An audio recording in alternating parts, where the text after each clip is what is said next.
This is a photo of me and my dad back when I was cute. This has been on my desk ever since I lost him to cancer my freshman year. It's a constant reminder to me of everything he taught me growing up. He's one of those typical stereotypic Asian parents. Like, he always was making sure I was studying hard. He grounded me every time I got in trouble in school. And he was always calling like every 10 minutes whenever I went out late with my friends. To be honest, at the time I always got upset and thought he was being way too protective and controlling, but I guess I didn't really understand that he was just looking out for me. And I guess I really took him for granted. If I could go back in time, I would tell him thank you every time he lectured me about something. I would hug him more every time he gave me girl advice. And most importantly, I would tell him that I loved him, because I never really did.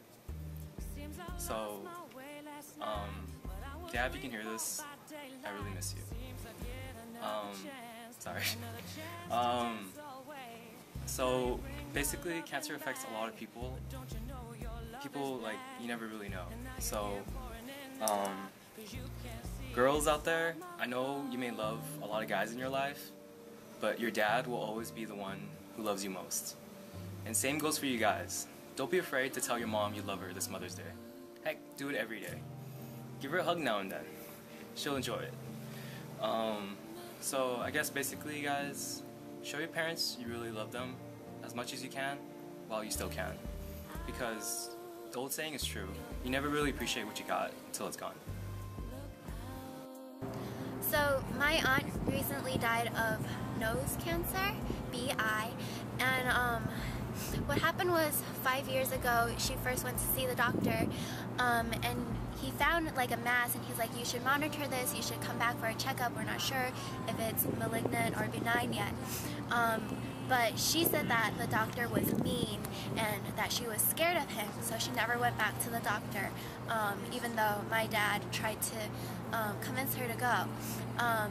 And her husband didn't really try to convince her to go either, because they're just from I guess a lower class and lower education level. As the years went by, she would get bouts of sickness that were kind of like colds, like prolonged colds. And then in recent years, they would get really, really bad and really long. And so finally, it got to the point where she was like, okay, I guess I have to go see a doctor. She went to go see the doctor, and he told her she was gonna die. And she did in 1 week. So she had 1 week to say, I mean, she didn't know, but she had 1 week to say goodbye to everyone. And you know, it's because she tried to avoid it. She was afraid of seeing the doctor. She tried to ignore it. And I think that it's really important to get those daily checkups. I know there's a lot of shame surrounding it, but like for women, it's really important to get annual mammograms, and it's really important to fight that fear and that ignorance, so that we can prevent. It was totally preventable, and so we can prevent things like this from happening. But my advice to just anyone who has a family member who is going through, you know, the horrible, painful process of treating cancer, or if you just know anyone who's just been diagnosed with cancer, my advice is that, you know, please don't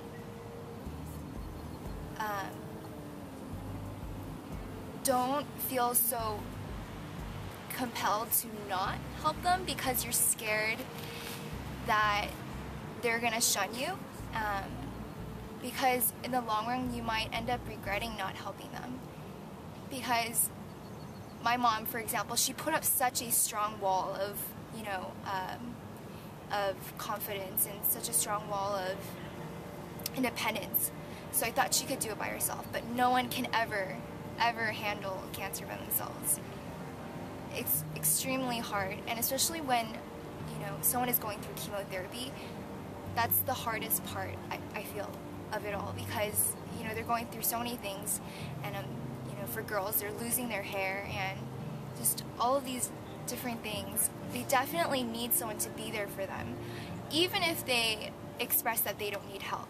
or they don't need support, or they don't need someone to ask how they're feeling, you still do it, because even if they tell you that they don't want it, it doesn't mean that they didn't appreciate the fact that you still reached out to them. No one is as strong as you think they are, and I really, really encourage that all of you guys, even if you guys don't know someone who has cancer, to volunteer for a hospital and to kind of see, you know, what patients go through, and to kind of understand how painful it is, so that if you ever do, I hope to God you don't personally get diagnosed with cancer, or if you find out that someone has cancer, you're gonna know how to help them. And that could be whether through just staying emotionally by their side and giving them support, or it could be through researching different types of treatment methods, and going with them to doctor appointments and chemotherapy rounds, and just staying by them and next to their side. All you girls out there, please, please, please make sure to get screened as soon as you guys can. I understand right now in college you guys definitely see you guys as too young, and you're still 20. But as soon as you get married, as soon as you have children, I urge you guys to definitely get screened. And that's not just for breast cancer, that's for liver cancer, colon cancer. These are all extremely prevalent cancers in Asian American communities. So I urge all of you guys to go get screened as soon as you guys can, because by the time, if you just wait, and then when you find out you do have cancer, it's usually always too late. So you always want to do it as soon as you guys can. My mom was diagnosed with breast cancer when I was in high school. My parents, they didn't really talk to me about it, or like my siblings, my brother, my sister.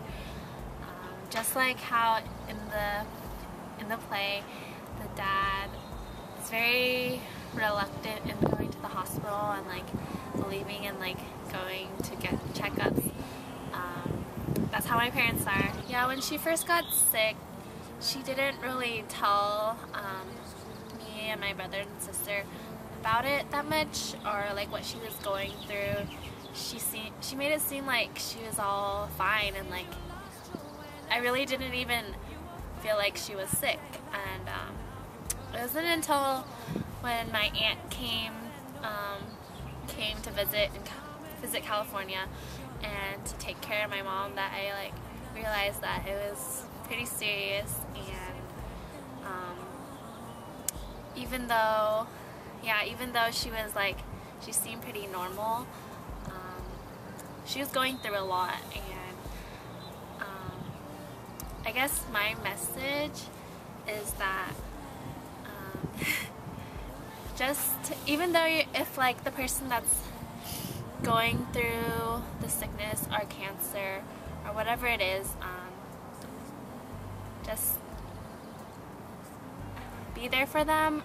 Even though they seem normal, they're probably going through a lot inside. They just want to make it seem like they're fine and human, but yeah, just let them know that they're not like Superman and they can't survive anything without help from others, because we're all human and sometimes we need support from everyone else around us. Okay, so in August 2007, my dad was diagnosed with stage 4 colon cancer. And then I remember when when my mom first told me, I was just like very much in denial, and I didn't want to believe it or anything. And then actually went with my mom and dad to one of his appointments one day, and that's when the doctor was explaining to me what exactly the cancer was. So he was like, okay, so your dad might have a malignant tumor or a benign tumor. And then I was like, okay, what does all this even mean? So I was just like, I brushed my shoulder off about it, because I was just like, what are the chances that my dad even has cancer? I just didn't want to think about it at all. So then I just pushed it out of my mind for a while until I started noticing the changes in my dad's health. So then it's my dad, and he was always a very strong man. He could do anything on his own, and then suddenly I just noticed such a decline in his health. He couldn't stand up anymore, or like he would just cry out in pain and stuff. And I started getting really, really scared. So then this is when it like really hit me. My dad has the highest stage of cancer, and I was completely terrified. So after this, I started to support my dad more in terms of being there to talk to him and ask him how he was doing, because before that our relationship was very surface level. It was just like talking about school and my grades and like other things that I was doing as in terms of my classes. But now it was like I tried to connect with him more on a personal level, because this is my father and I wanted to establish a stronger father-daughter bond. So then he would come back from his chemotherapy, I would ask him how he was doing, and he would just tell me barely, just like, I was okay, I'm just really tired now.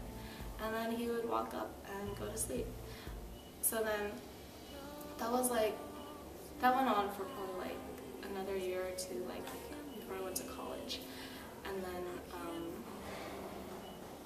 it was just like he would be really tired after his chemo, and then he would slowly start to recover, but then he would have to do chemo again, and it would be a repetitive cycle where he was only really energized for like one day. So then I was just like, that was really tough. And now he's going through experimental chemotherapy when it's like, it's not even sure if it'll work, but he's still fighting through it.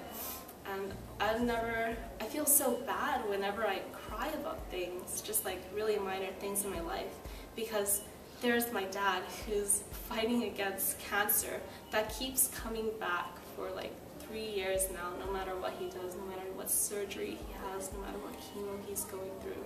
My dad fights through it all, and I've only seen him like shed tears once, and even then it's like very little. And it's just like, how can my parents be so strong about this, and here I am like just tearing up at like the littlest things.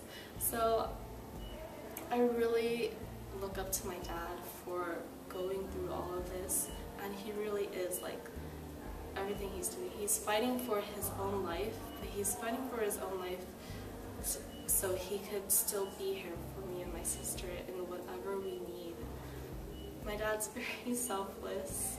He's such a strong man, and I can only hope that like one day I can be as strong as he is.